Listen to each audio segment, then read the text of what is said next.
So congratulations. You've done a great job of saving for retirement. You look at your 401k, your IRA, whatever the retirement account may be, and you're thinking, yeah, I'm doing great. But that may backfire on you, depending on when you have to go take out that RMD, that required minimum distribution. And Mike, you talk about it being a tax time bomb.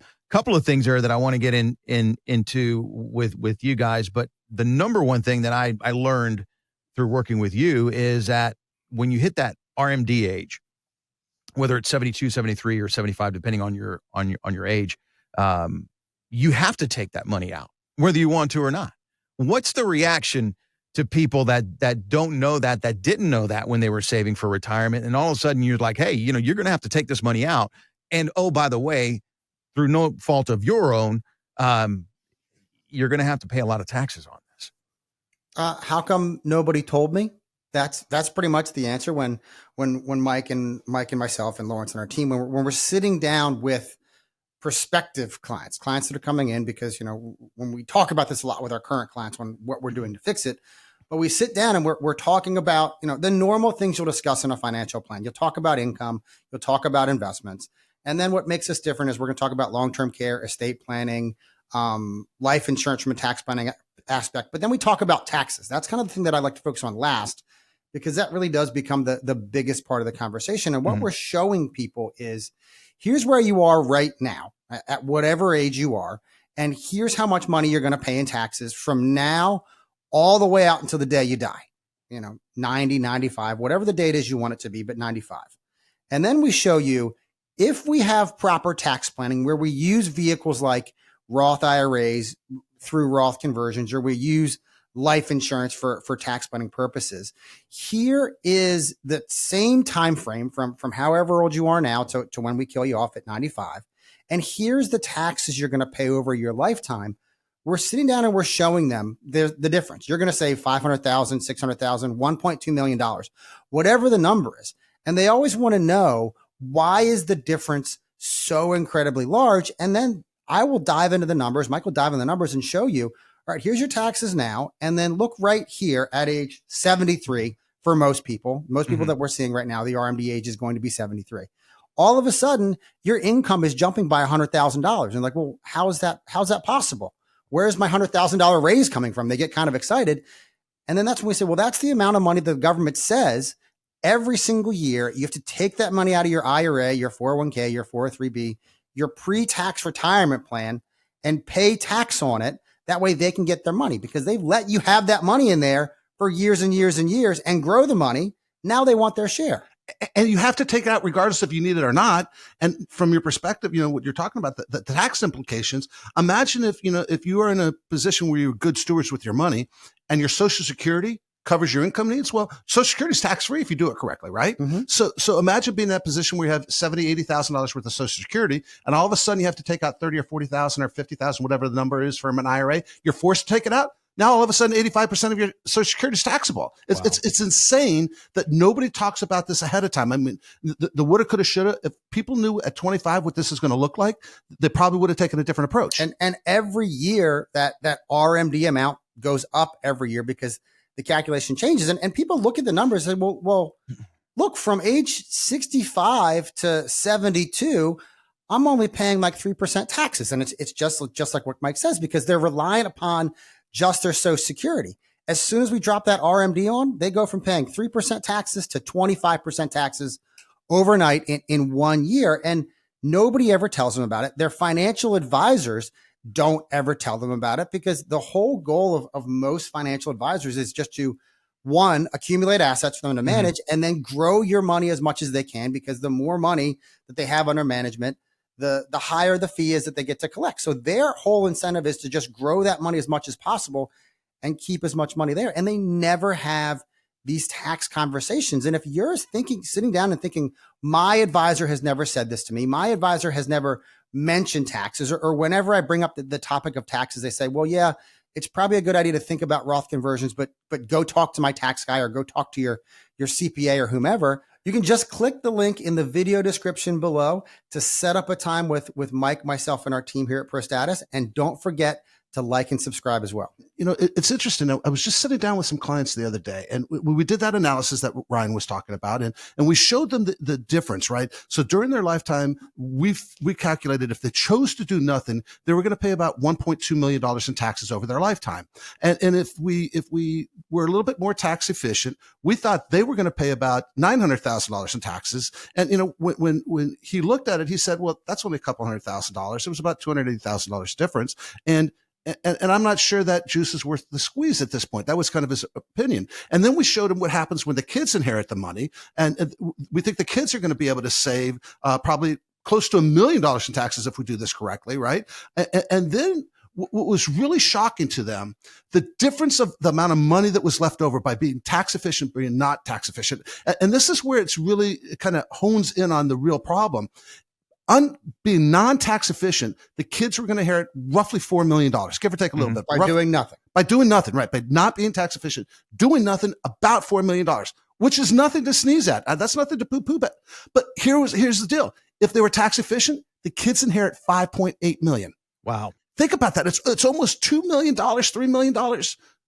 It's almost $2 million more money just because you chose to be tax efficient. And again, we were talking about politics and ups and downs of the markets. I don't care who you are. I don't care where you are in life.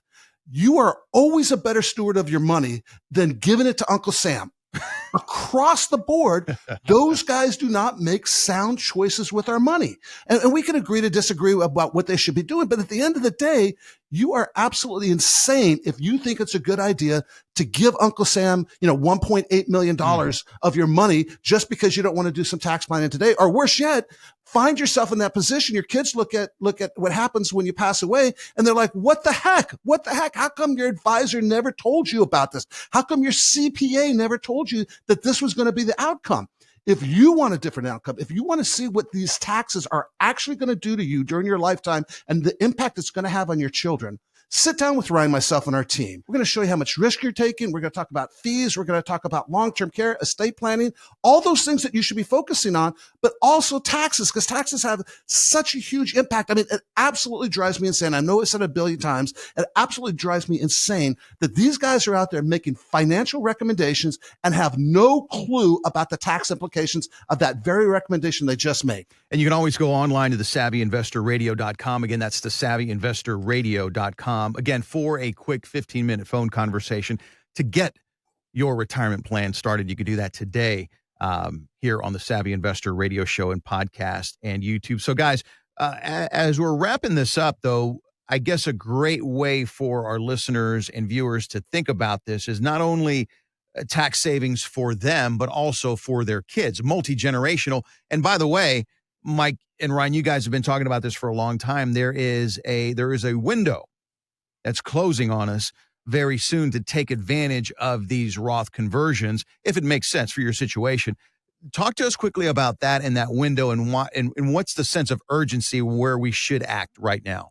Well, the sense of urgency is that in 2026, there's a sunset provision, and in theory, if Trump wins and he wins both houses of Congress, they'll probably extend out the tax cuts. But if he wins and doesn't take both houses, those tax cuts are going to sunset. And it's not that you have to get it all done in the next 2 years, because it's probably going to be too expensive. But we have the lowest tax rates most of us have ever seen. So we want to take advantage of those lower tax rates while we can, because we can do more at lower tax rates than we're going to be able to do after 2026. But clearly our clients are going to be doing tax planning, for the next 5 and 10 years of their lives as they're coming in the door now. So that's the sense of urgency. We want to get it done as quickly as possible because of lower tax rates. But the second piece of that puzzle is that, people that have $2-3 million, they don't really look at themselves and think, I'm rich, because wealthy and rich it's a different notion nowadays, right? I mean, Donald Trump is rich. Donald Trump is wealthy. Jeff Bezos. It's not Bozo, it's Bezos. Yeah. Jeff Bezos is wealthy and rich, right? I mean, those people, Buffett. But, when you have $2 or $3 million, here's the deal. Believe it or not, more likely than not, you are going to have an estate tax problem when you pass away after 2026. So think about losing 30 to 40% of your estate to taxes because you didn't sit down with somebody like Ryan and myself today, because you can lock in the tax savings today that you won't be able to do in 2026. So that's that sense of urgency that we really have, Michael. And then think about what your kids are going to say when they have to take another tax hit off of off of that money. So there's definitely a lot to think about. And Michael, the reality is nobody saved this money. I've never had a client, Ryan, I don't think you've ever had a client that walks in the door and says, hey, I've accumulated all this nest egg. I have all this money and I did it just for my kids. That's never the conversation we have. Everybody's always saved this money for themselves, but more likely than not, you're going to have money left over. And that money that's left over, you want it as tax efficient for you, but you also want it as tax efficient for them, because they're going to be inheriting that money probably during their peak earning years. And it's just going to be a double kick in the face. Not only are they losing their parent, and even though we know our parents are going to die, it's not an easy thing to watch that happen. And then they're going to get this, insult to injury by they inherit this money and they're losing it to taxes because nobody sat down with mom and dad and showed them how to be tax efficient through their lifetime and make sure those legacies are as tax efficient as possible as well. And I think most importantly, no one ever sat down and showed them, if you don't do anything, if you just keep doing what you're doing and the plan that you're on, here are your tax implications, which you don't want to pay any taxes more than you have, but here's what the kids are going to pay. That's really what the difference is between Mike and myself and our team here at ProStatus, and how we do things for our clients and what we do for our clients and what you get from most of the other financial advisors out there. There are some that are starting to do it that Mike and I are seeing tax planning becoming part of it. But a lot of times you ask them questions about taxes. They either can't say anything about taxes. Well, that's not my area. I can't talk to you about that. Or, go talk to your CPA or go talk to my tax guy on the other side of town. And I want you to recognize what Ryan just said. You have a choice. So how you participate in the tax world is really an option, right? You can choose to participate in a way where you're paying the most taxes possible, or you can choose to participate in a way that you pay the least amount of taxes possible. And you know what the least amount of taxes possible is? Zero. And that's what we strive for each and every one of our clients that walk through this door, the 0% tax bracket. So from our perspective, stop opting into that stupid gerbil wheel and paying taxes for people who are not spending your money wisely. Give it to the kids. Use it yourself. Heck, give it to Ryan and me to spend. Anybody's better at spending your money than Uncle Sam.